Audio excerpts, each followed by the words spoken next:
Good morning. आज के lecture में हम फ्रेनेल क्लास ऑफ डिफ्रैक्शन के बारे में पढ़ेंगे। मेनली जो डिफ्रैक्शन है इसको दो कैटेगरीज में बांटा गया है, Fresnel class of diffraction and second one is Fraunhofer class of diffraction. आज जो पहला टाइप है इसका फ्रेनेल क्लास ऑफ डिफ्रैक्शन, इसके बारे में हम पढ़ेंगे कि डिफ्रैक्शन क्या होता है, और उसके बाद हम हाफ पीरियड जोन्स की थ्योरी के बारे में डिस्कस करेंगे। यह साधारण अनुभव की बात है कि सड़क के मोड़ पर खड़ी मोटर कार के हॉर्न की ध्वनि मोड़ के दूसरी ओर खड़े व्यक्ति को स्पष्ट सुनाई देती है। स्पष्ट है कि ध्वनि तरंगें बिना किसी बाधा के किनारों पर मुड़ जाती हैं। बाधा पर तरंगों के मुड़ने की घटना को विवर्तन कहते हैं। ध्वनि तरंगों के मुड़ने की क्रिया को जितनी सरलता से हम अनुभव करते हैं, उतनी सरलता से हम प्रकाश विवर्तन अनुभव नहीं कर पाते हैं। इसका कारण है कि प्रकाश तरंग लंबाई अत्यधिक कम होने के कारण विवर्तन भी कम होता है, परंतु यदि बाधा का आकार प्रकाश तरंग लंबाई के कोटि का हो तो प्रकाश विवर्तन भी देखा जा सकता है। प्रकाश विवर्तन की खोज सर्वप्रथम इटली के साइंटिस्ट ग्रिमाल्डी ने 1965 में की थी। उन्होंने देखा कि एक बिंदु स्रोत से उत्पन्न प्रकाश से किसी अवरोध की छाया शार्प नहीं बनती है।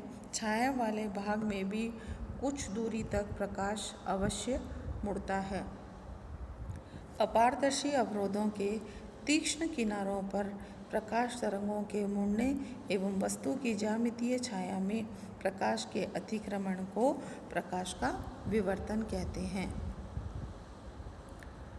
प्रकाश विवर्तन की घटना का संतोषजनक स्पष्टीकरण 1815 में फ्रेनेल नामक वैज्ञानिक ने हाइगन्स की तरंगावली के साथ व्यतिकरण के सिद्धांत को मिला के एक्सप्लेन किया। फ्रेनेल की परिकल्पनाएं, किन किन परिकल्पनाओं पे फ्रेनेल ने डिफ्रैक्शन को एक्सप्लेन किया। चित्र के अनुसार, ये चित्र जो है हमारा, इस चित्र के अनुसार हम कहते हैं कि इसके अंदर S एक बिंदु स्रोत है, AB एक छोटा द्वारक है तथा XY एक पर्दा है। S बिंदु से पर्दे पर लंब SO है, परंतु बिंदु स्रोत S के कारण ACB गोलीय तरंगाग्र बनता है। पर्दे के किसी बिंदु पर प्रकाश की तीव्रता प्राप्त करने के लिए फ्रेनेल ने निम्न परिकल्पनाएं की। पहली, किसी तरंगाग्र के प्रत्येक बिंदु के से द्वितीयक तरंगें उत्पन्न होती है, जैसा कि इस चित्र के अंदर दिखाया गया है। दूसरा, किसी तरंगाग्र को बड़ी संख्या में टुकड़ों अथवा क्षेत्रों में विभाजित किया जा सकता है, जिन्हें फ्रेनेल मंडल या जोन कहते हैं।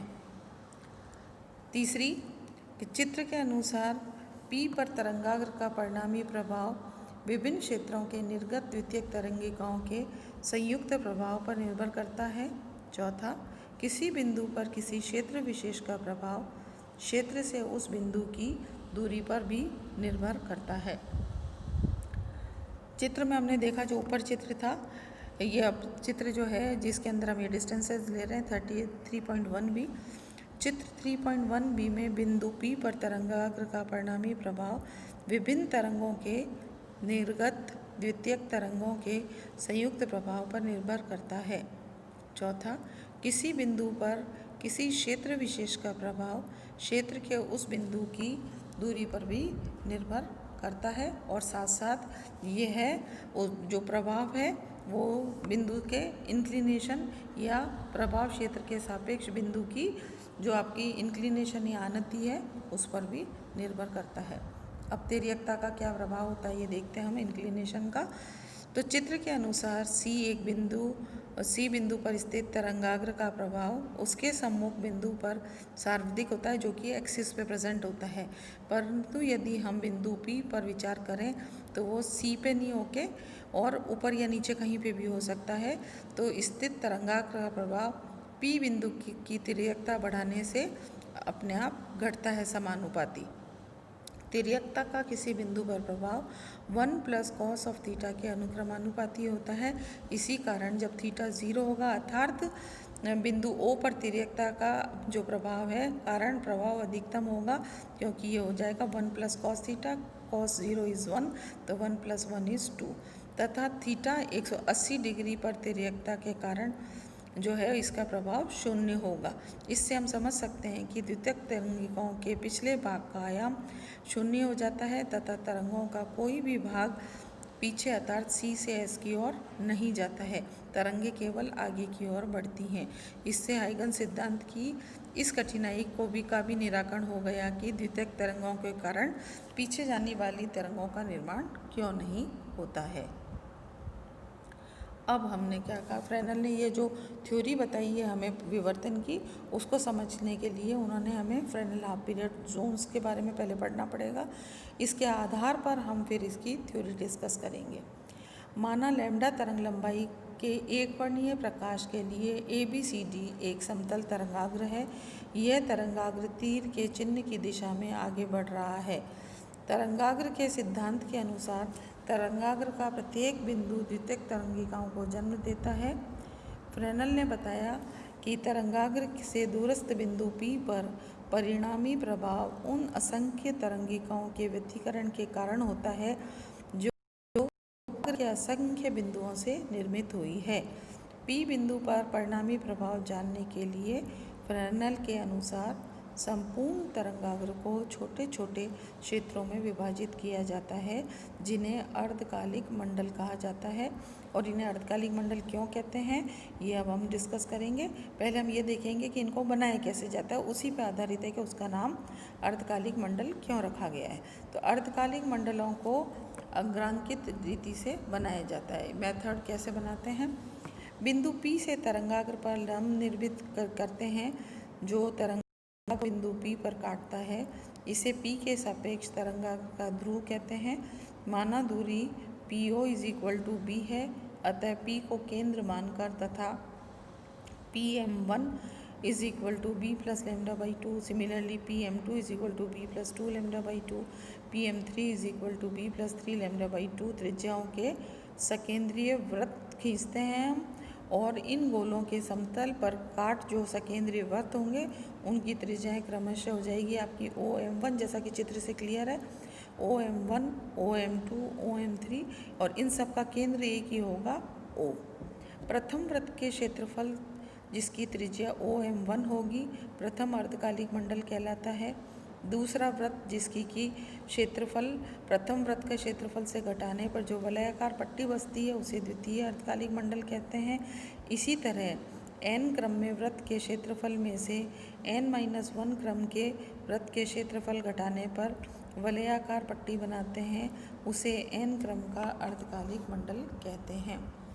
इन मंडलों को अर्धकालिक मंडल इसलिए कहते हैं क्योंकि इनमें प्रत्येक मंडल के संगत बिंदुओं में P पर पहुंचने वाली तरंगों के पथांतर में लैम्डा बाई 2 का या कलांतर का जो है वो पाई का अंतर होता है, एक से दूसरे हाफ पीरियड जोन पे जाएं तो। अब अर्धकालिक मंडल का क्षेत्रफल निकालें हम, area of half period zones. Diagram से क्लियर है। प्रथम मंडल की त्रिज्या जो है OM1 डिस्टेंस हो जाएगा आपका OM1 square is equal to PM1 square minus PO square. तो OM हो गया आपका under the root of PM1 square minus PO square और under root of B plus lambda by 2 whole square minus B square, और under root of इसको bracket को open किया तो आ गया B square plus lambda square by 4 plus B lambda minus B square. तो B square cancel, finally बचा मेरे पास B lambda plus lambda by 4, और लैम्डा क्योंकि बहुत छोटी टर्म है तो लैम्डा स्क्वायर बाई 4 को हम नेगलेक्ट कर देंगे, is equal to under root of B lambda के बराबर। अब हो गया लैम्डा स्क्वायर बाई 4 की राशि नगण्य होने के कारण उपेक्षणीय है, तो प्रथम मंडल की त्रिज्या आ गई OM1 is equal to under root of B lambda. अब अगर हम प्रथम मंडल का क्षेत्रफल निकालें, क्षेत्रफल होता है पाई R स्क्वायर, तो त्रिज्या का स्क्वायर करते हैं तो pi into OM1 square is equal to pi B lambda. इसी तरह आप दूसरे मंडल की त्रिज्या निकालते हैं तो OM2 is equal to under root of B plus 2 lambda by 2 whole square minus B square. जब इसको सॉल्व करेंगे तो ये हो जाएगा under root of 2B lambda. अब दूसरे मंडल का क्षेत्रफल निकालते हैं हम।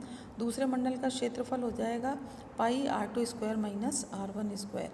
तो ये हो गया दूसरे मंडल का क्षेत्रफल पाई OM2 square minus OM1 square. ये वैल्यूज़ इसमें पुट करेंगे तो आ गया आपके पास पाई बी लैम्डा।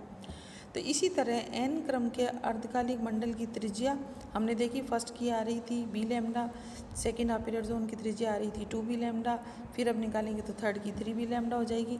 तो इसी तरह हम OMN अगर जनरल कोई टर्म लिखें जो कि समीकरण 5 से दिखाया है, ये हो जाएगी under root of NB lambda. n क्रम के अर्धकालिक मंडल का क्षेत्रफल pi OMN square minus OMN1 square, इन दोनों को जब हम माइनस करेंगे तो ये पाई बी लैम्डा। इसका मतलब क्या हुआ कि सभी अर्धकालिक मंडलों का क्षेत्रफल लगभग बराबर होते हैं एवं वे मंडल के क्रम पर निर्भर नहीं करते हैं, क्योंकि हम देख रहे हैं क्षेत्रफल हर बार हमारे पास पाई बी लैम्डा के बराबर ही आ रहा है, जबकि त्रिज्या अंडर रूट ऑफ n के प्रोपोर्शनल आ रही है। वास्तविकता में मंडल के क्रम के साथ इसका क्षेत्रफल किंचित बढ़ता है। अर्धकालिक मंडलों का क्षेत्रफल लैम्डा तथा बी के अनुक्रमानुपाती होता है। तो अर्धकालिक मंडलों की त्रिज्याएं जो है क्रमशः हो जाएगी under root of B lambda, under root of 2b lambda, under root of B NB lambda. और हम ये जान रहे हैं, इससे क्लियर है कि जो त्रिज्या है वो प्राकृत संख्याओं के वर्गमूल के अनुक्रमानुपाती होती है, जबकि जो क्षेत्रफल है उसका मान जो है वो बिल्कुल कांस्टेंट रहता है।